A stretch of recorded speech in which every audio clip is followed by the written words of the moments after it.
Is now officially a member of the Psychological Association of the Philippines.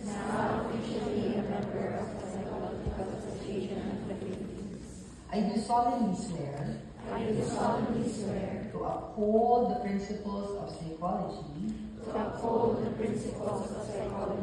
as a science and its professional practice. Be it in the Philippines or any other place that may require my participation. I promise to follow the new bylaws of the Psychological Association of the Philippines,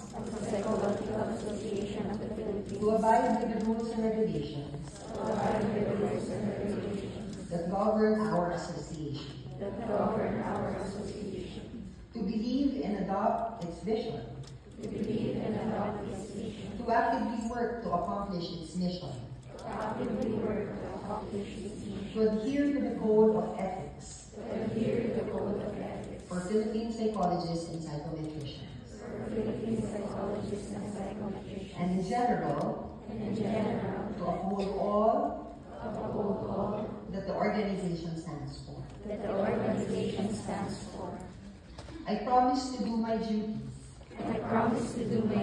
as a member and to advance the goals and purpose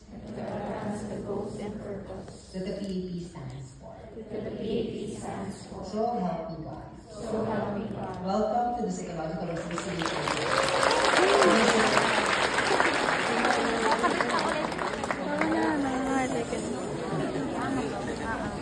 Tapos hindi pala nakikita. Thank you, Dr. Bear, and congratulations again Hindi na naman to all naka-video. our latest additions to the growing PAP family.